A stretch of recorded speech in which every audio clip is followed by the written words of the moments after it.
Hello friends, स्वागत है आपका हमारे यूट्यूब चैनल आवर एग्जाम्स पे। तो इस चैनल पे अभी हम लोग यूथ कंपटीशन टाइम्स द्वारा प्रकाशित आरआरबी 2020 का सामान्य विज्ञान वाला जो पुस्तक है ना।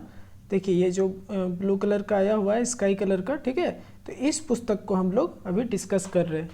तो अभी हम लोगों ने सबसे पहले भौतिकी से स्टार्ट किया है। तो उसमें फर्स्ट चैप्टर मात्रक, मापन और मापक यंत्र जो है, तो उसमें से एक जो है सबसे पहले मात्रक, वो हम लोग डिस्कस कर चुके हैं। आपको वीडियो के प्लेलिस्ट में वो मिल जाएंगी, ठीक है। और अभी जो है वो हम लोग मापन करने वाले हैं, ठीक है। अभी हम लोग मापन करने वाले हैं। इससे पहले जीके वाला जो बुक है उसका भी डिस्कस हम लोग कर चुके हैं, ठीक है। वो भी, उसका वीडियो आपको प्लेलिस्ट पे मिल जाएगा, ठीक है। वो भी अभी पैरेलल चल रहा है, चलते रहेगा सारा कंप्लीट। दोनों ही बुक हम लोग ख़त्म करने वाले हैं, ठीक है। तो चलिए वीडियो पर चलते हैं।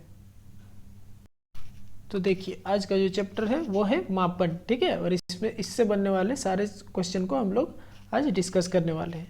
तो फर्स्ट जो क्वेश्चन है, जो what one atmosphere equal to क्या होता है। तो one atmosphere equal to 1.01 into 10⁵ pascal होता है, ठीक है। चलिए आइए इसके बारे में हम लोग विस्तार से जानते हैं। पृथ्वी की एक निश्चित इकाई या क्षेत्रफल पर वायुमंडल एटमॉस्फेयर की सभी परतों द्वारा पड़ने वाले दबाव ही वायुमंडल दाब कहलाता है। वायुमंडलीय दाब को बैरोमीटर से मापा जाता है तथा इसकी इकाई बार या पास्कल होता है। एक एटमॉस्फेयर 1.01 इंटू 10⁵ पास्कल के बराबर होता है, ठीक है। चलिए नेक्स्ट क्वेश्चन पे चलते। एक हॉर्स पावर किसके बराबर होता है। तो एक हॉर्स पावर किसके बराबर होता है, तो ये आप लोगों को पता होगा, आप लोग अगर कंपटीशन के स्टूडेंट होंगे तो एक हॉर्स पावर इक्वल टू होता है 746 वाट, ठीक है। आइए इसके बारे में पढ़ते हैं। एक अश्व शक्ति, इसी को इंग्लिश में हॉर्स पावर कहा जाता है, ठीक है, इक्वल टू 746 वाट के बराबर होती है। मशीनों की शक्ति को अश्व शक्ति में व्यक्त किया जाता है। इसके पहले वाले वीडियो में आप लोगों ने पढ़ा होगा कि मशीनों की शक्ति को अश्व शक्ति में व्यक्त किया जाता है, ठीक है। चलिए नेक्स्ट। एक डायोप्टर किसके बराबर होता है। तो आप लोग बताना है एक डायोप्टर किसके बराबर होता है। तो इसका जो राइट आंसर हो जाएगा वो हो जाएगा बी, ठीक है। एक diopter equal to 1 metre inverse के इक्वल होता है, ठीक है। चलिए नेक्स्ट, इसके बारे में पहले डिटेल में देखते हैं। एक diopter equal to 1 metre inverse के बराबर होता है। 1 मीटर किसके बराबर होता है, आप लोगों को बताना है 1 मीटर किसके बराबर होता है। तो 1 मीटर जो है वो 10⁶ माइक्रोन के बराबर होता है। विस्तार देखिए, 1 मीटर बराबर 10⁶ माइक्रोन, ठीक है। 1 मीटर बराबर 10⁻³ मिलीमीटर, 1 मीटर बराबर 3.2 फीट और 1 मीटर बराबर 10⁻³ किलोमीटर और 1 मीटर ही 10⁹ नैनोमीटर के बराबर होता है। 1 मीटर ही 10⁻12 पिकोमीटर के बराबर होता है और 1 मीटर ही 10⁻15 फेम्टोमीटर के बराबर होता है, ठीक है। चलिए नेक्स्ट क्वेश्चन पे। प्रदीप्ति मतलब ल्यूमिनस की माप निम्न में से किसका उपयोग करके किया जाता है। तो लुमिनस की माप किसका उपयोग करके किया जाता है, बोलिए। तो लक्स मीटर इसका सही आंसर हो जाएगा। मैं थोड़ा सा समय आप लोगों को सोचने के लिए दे रहा हूँ ताकि आप लोग भी ऑप्शन को, जो आंसर होगा उसको सोच सके, ठीक है। और फिर तो मैं नीचे बता ही रहा हूँ आप लोग को, आंसर फिर दिखा ही रहा हूँ, तो इसीलिए मैं पहले छिपा कर ही, देखिए इतना ही दिख रहा है, पहले सिर्फ मैं आपको क्वेश्चन दिखा रहा हूँ, ठीक है।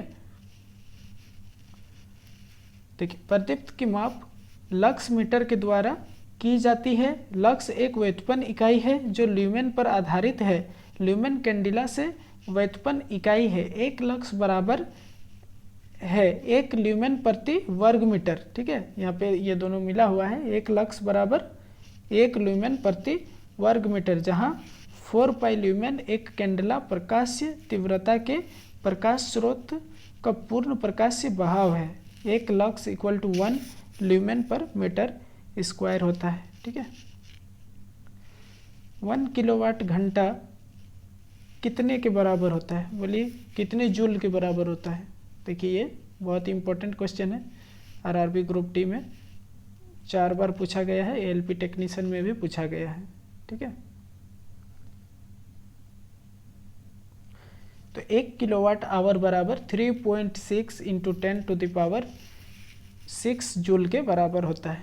ठीक है, देखिए 1 किलोवाट घंटा बराबर 1 किलोवाट गुना 1 घंटा, तो 1000 वाट गुना 60 मिनट। 1 किलोवाट बराबर 1000 वाट और 1 घंटा बराबर 60 मिनट। ठीक है, तो क्या हो गया, 1000 जूल पर सेकेंड इंटू 60 सेकेंड। ठीक है, यहाँ पे मिनट को हम लोग सेकंड में यहाँ पे चेंज कर लिया गया है। ठीक है, तो 1000 और 6 छक 36, तो 3600 टोटल हो गया। ठीक है, तो यहाँ पे कितना हो गया, तो देखिए 36 पर 5 को 0 हो गया। ठीक है, 36 पर 5 को 0 हो गया, तो इसी को हम लोग जब इस फॉर्म में लिखेंगे तो ये 3.6 into 10 to the power 6 joule लिखाएगा। ठीक है, देखिए यहाँ पे 36 इंटू 10 टू द पावर 5 लिख सकते हैं, और जब यहाँ पे एक पॉइंट बैठा देंगे 3.6 कर देंगे तो यहाँ पे एक पावर बढ़ जाता है। ठीक है, तो यहाँ 6 हो जाएगा। चलिए नेक्स्ट, 1 किलोवाट इक्वल टू कितना होता है? तो 1 किलोवाट इक्वल टू 1000 जूल पर सेकेंड होता है। ठीक है, इसके बारे में विस्तार से देखते हैं। कार्य करने के दर को शक्ति कहते हैं। इसका एसआई मात्रक वाट है, जिसे वैज्ञानिक जेम्स वाट के सम्मान में रखा गया है। शक्ति बराबर कार्य बटे समय है। 1 किलोवाट का मान 1000 जूल प्रति सेकेंड होता है। चलिए नेक्स्ट क्वेश्चन, 1 किलोवाट कितने शक्ति के बराबर होता है? बोलिए, तो इसका जो राइट आंसर होगा वो हो जाएगा 1000 वाट के बराबर होता है। 1 किलोवाट बराबर 1000 वाट होता है। देखिए 1 किलोवाट 1000 वाट शक्ति के बराबर होता है। 5.5 किलोवाट आवर किसके बराबर होगा? तो 5.5 किलोवाट आवर किसके बराबर होगा? तो इसका जो राइट आंसर होगा वो हो जाएगा 19.8 into 10 to the power 6 joule. ठीक है, डी नंबर ऑप्शन इसका राइट आंसर होगा। देखिए 1 kilowatt hour equal to 3.6 into 10 to the power 6 joule, therefore 5.5 kilowatt hour equal to 5.5 into 3.6 into 10 to the power 6 joule.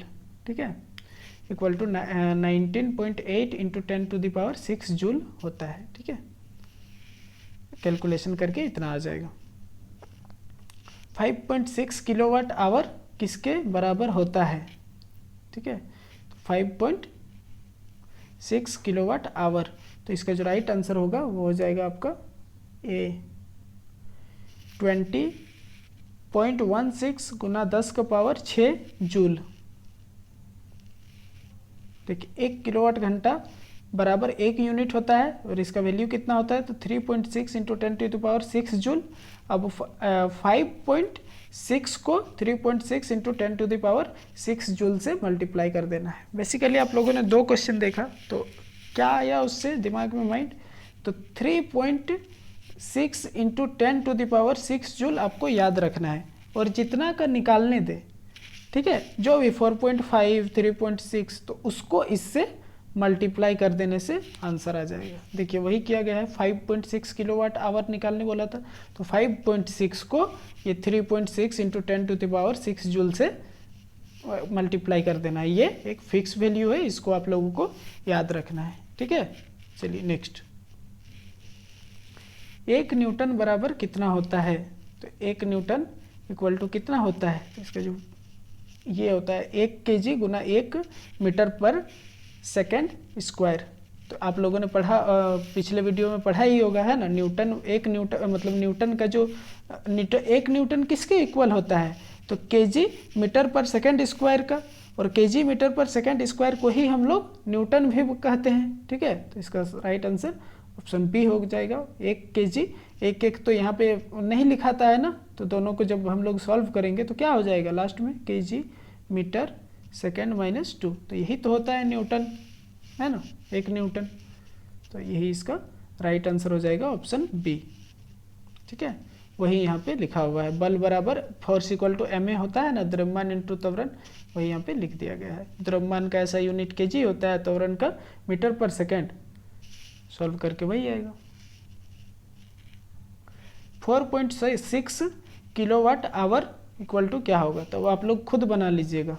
आप लोगों को मैंने बताया कि जो 1 किलोवाट आवर का जो वैल्यू होता है उसको आप लोगों को याद रखना है और उसको 4.6 से मल्टीप्लाई कर देना है। ठीक है, देखिए तो 1 kilowatt hour equal to 3.6 into 10⁻6 joule होता है। ठीक है, तो इसको मल्टीप्लाई कर देना है कितना, 4.6 से, तो इन दोनों को मल्टीप्लाई कर देना है, पावर का पावर ही रहने देना है, आंसर आ जाएगा। तो इसका राइट आंसर जो है वो बी आएगा निकल के। ठीक है, इसका राइट आंसर बी आएगा निकल के, 16.56 इंटू 10⁻6 जूल। चलिए, 1 न्यूटन बराबर फिर से वही है, रिपीट किया गया क्वेश्चन है। ठीक है, क्या हो जाएगा बोलिए, केजी मीटर पर second square, B number option. 1 newton वह बल है जो 1 किलोग्राम द्रव्यमान के पिंड में 1 मीटर पर सेकेंड स्क्वायर का त्वरण उत्पन्न करता है। बल F बराबर द्रव्यमान m गुना त्वरण a। 1 न्यूटन बराबर 1 kg गुना 1 मीटर पर सेकेंड स्क्वायर, 1 kg मीटर पर सेकेंड स्क्वायर। ठीक है, 2 किलोवाट आवर एकदम इजी है, निकाल लीजिएगा। 3.6 हो रहा था ना, तो 7.2 ही हो जाएगा।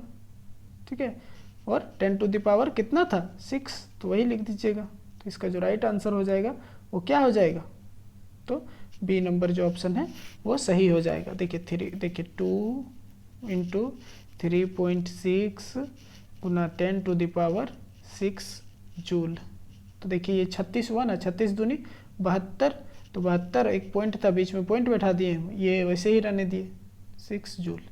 तो ये बुक बहुत अच्छा है एक महीने में। ठीक है, क्योंकि एक तरह का क्वेश्चन जो भी एग्जाम में बनते हैं वो सारे दिए गए हैं, और वो प्रैक्टिस कर करके ही आपका क्लियर हो पाएगा। ठीक है, एक क्वेश्चन बीच में कहीं से पढ़ लिए तो वो बाद में भूल जाते थे, लेकिन यहाँ पे जिस टाइप का पूछा जा रहा है उसी टाइप का क्वेश्चन जितना बार पूछा गया है सारा कलेक्शन यहाँ पे दिया गया है। तो इस बुक का आप लोग ज़रूर ही पढ़ के जाएं, ग्रुप डी और एनटीपीसी का जो सेकेंड स्टेज होने वाला है उन सब एग्ज़ाम्स में।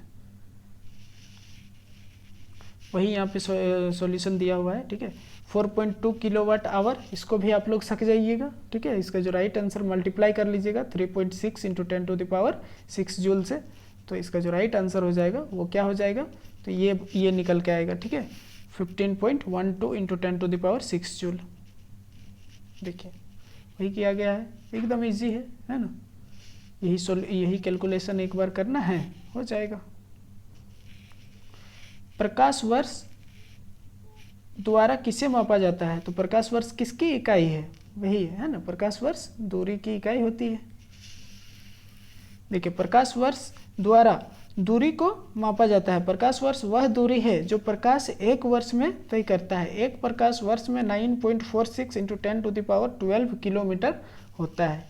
चलिए नेक्स्ट देखते हैं, 1 नैनोमीटर बराबर कितना होता है, तो 1 नैनोमीटर इक्वल टू कितना होता है, तो इसका राइट आंसर जो होगा वो हो जाएगा, देखिए 1 नैनोमीटर इक्वल टू 10⁻⁻9 होता है। तो ये तो ऑप्शन में है नहीं, तो हम लोग क्या करें, 1/10⁻⁻9 कर सकते हैं क्या, नहीं, बिल्कुल नहीं कर सकते हैं।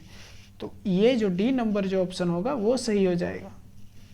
ठीक है, क्योंकि देखिए 1/10⁻9 लिखा हुआ है ना, तो यही ऊपर जाकर 10⁻⁻9 हो जाता है। ठीक है, तो इसका जो राइट आंसर होगा वो डी हो जाएगा। वही कैलकुलेशन यहाँ पे डायरेक्ट लिख दिया है, 1 नैनोमीटर बराबर 10⁻⁻9 मीटर होता है। 1 coulomb per second equal to क्या होता है, तो बोलिए, तो इसी को हम लोग कूलम पर सेकेंड को ही हम लोग एम्पियर बोलते हैं। ठीक है, कूलम पर सेकेंड को ही हम लोग जो है वो एम्पियर बोलते हैं। तो इसका जो राइट आंसर होगा वो क्या हो जाएगा, तो बी नंबर, एम्पियर। ठीक है। आवेश प्रवाह के दर को धारा कहते हैं। किसी 1 कूलम आवेश को 1 सेकेंड तक प्रवाहित होने पर 1 एम्पियर धारा प्राप्त होगी। एम्पियर विद्युत धारा का एसआई मात्रक है। विद्युत धारा आवेश पर समय, ठीक है, तो 1 एम्पियर बराबर 1 कूलम पर सेकेंड होता है। नेक्स्ट देखते हैं, 1 पिकोमीटर किसके बराबर होता है। तो 1 पिकोमीटर बराबर किसके बराबर होता है, तो ये जो इसका जो राइट आंसर होगा वो हो जाएगा सी नंबर, 10⁻⁻12 मीटर। ये जो जितना भी होता है, सबसे पहले एटो, फेमटो, पिको, नैनो, माइक्रो, मिली, सेंटीडेसी, ये सारे लुसेंट के फर्स्ट पेज पे फिजिक्स में दिया हुआ है। तो उससे आप लोग अगर डिटेल में चाहते हो कि हम ये टॉपिक जो है वो एकदम क्लियर करके रखें, तो आप लोग लुसेंट के फर्स्ट पेज जाकर और पढ़ सकते हैं भौतिकी वाले पार्ट पे। ठीक है। तो ये सारा जो पिकोमीटर, नैनोमीटर, एटोमीटर, फेमटोमीटर, ठीक है, टेकोमीटर, जितने सारे होते हैं सारे उसमें दिए गए हैं। तो वहाँ से आप लोग इस टॉपिक को क्लियर कर सकते हैं। और अगर नहीं करना चाहे तो फिर ये सब रट्टा मार सकते हैं। ये सब भी एग्जाम में हालांकि यही सब क्वेश्चन रिपीट होता है। ठीक है। चलिए, यहाँ पे तो डायरेक्ट लिख दिया गया है, एक पिकोमीटर बराबर 10⁻⁻12 मीटर के बराबर होता है। 1 जूल बराबर क्या होता है, तो 1 जूल इक्वल टू 1 न्यूटन गुना 1 मीटर होता है। ठीक है। तो जूल को आप लोगों को पता ही है, जो ऊर्जा को हम लोग किस में आप लोग पढ़े होंगे बुक्स में, जो ऊर्जा का ऐसा ही मात्रक न्यूटन मीटर भी होता है। तो 1 जूल ही न्यूटन मीटर के इक्वल होता है। ठीक है। जूल बोलिए या न्यूटन मीटर, बात बराबर है। ठीक है। आइए इसका आंसर देख लेते हैं। देखिए, यदि 1 न्यूटन बल किसी वस्तु का बल की दिशा में 1 मीटर तक का विस्थापन हो तो किया गया कार्य 1 जूल कहलाता है। 1 जूल बराबर 1 न्यूटन इंटू 1 मीटर। ठीक है। चलिए नेक्स्ट क्वेश्चन। एक विशेष घर में 5 दिनों में 100 इकाइयों की खपत है। यदि ऊर्जा को जूल में परिवर्तित किया जाए तो यह कितनी होगी। ठीक है। तो इसका जो राइट आंसर हो जाएगा वो हो जाएगा आपका ऑप्शन नंबर डी निकल के आएगा जब हम लोग इस न्यूमेरिकल को सॉल्व करेंगे। तो कैसे करना है आइए देखते हैं। तो देखिए, 1 यूनिट बराबर, ये मैंने आप लोगों को याद करवाया, 1 यूनिट बराबर 3.6 × 10⁻6 जूल होता है। ठीक है। तो 100 यूनिट कैसे हो जाएगा, 100 यूनिट इक्वल टू कितना हो जाएगा, तो 100 से जब 3.6 × 10⁻6 जूल को मल्टीप्लाई कर देंगे तो 100 यूनिट का निकल के आया इतना। ठीक है। देखिए, यहाँ 100 को हम लोग 10⁻2 लिख सकते हैं ना, तो 6 और 2 पावर का 8 होता है, तो इसीलिए यहाँ पे 8 आ गया। देखिए 8 लिखा हुआ है, 3.6 × 10⁸ जूल। तो यही जो है वो आंसर हो जाएगा। ठीक है। देखिए एकदम सिंपल था। तो इसी तरह छोटे छोटे न्यूमेरिकल दिए जाते हैं। आप लोग का थोड़ा सा अगर कॉन्सेप्ट क्लियर रहा तो आप लोग एग्जाम में क्वेश्चन को कर लीजिएगा। ठीक है। चलिए नेक्स्ट क्वेश्चन, और ये इस टॉपिक का जो है वो अंतिम क्वेश्चन है। ठीक है। 746 वाट को क्या कहते हैं, तो ये आप लोग बहुत बार पढ़े होंगे। 746 वाट बराबर 1 अश्व शक्ति होता है। 1 हॉर्स पावर बराबर 746 वाट होता है। आइए इसके बारे में डिटेल में देखते हैं। 746 वाट को एक अश्व शक्ति कहा जाता है। अश्व शक्ति शक्ति की मापन इकाई है और एक गैर एसआई इकाई है। शक्ति का एसआई मात्रक वाट होता है। ठीक है। तो ये थे आज के इम्पोर्टेंट क्वेश्चंस। उम्मीद है आप लोगों को ये वीडियो अच्छा लगा होगा। आप इसका पीडीएफ जो है, जो मैंने बताया जिस पीडीएफ से, वो आपको हमारे टेलीग्राम चैनल आवर एग्जाम्स पे मिल जाएगा। लिंक वीडियो के डिस्क्रिप्शन में मैं दे दूंगा। आप लोग टेलीग्राम चैनल से जुड़कर पीडीएफ डाउनलोड कर सकते हैं और हमारे चैनल के साथ जुड़े रहें। ठीक है। क्योंकि ये सीरीज में कंप्लीट करवाऊँगा। आप लोगों को इससे ये पढ़ने से निश्चित तौर पर फ़ायदा मिलेगा। ठीक है। तो चलिए, ठीक है, नेक्स्ट वीडियो पे मिलते हैं।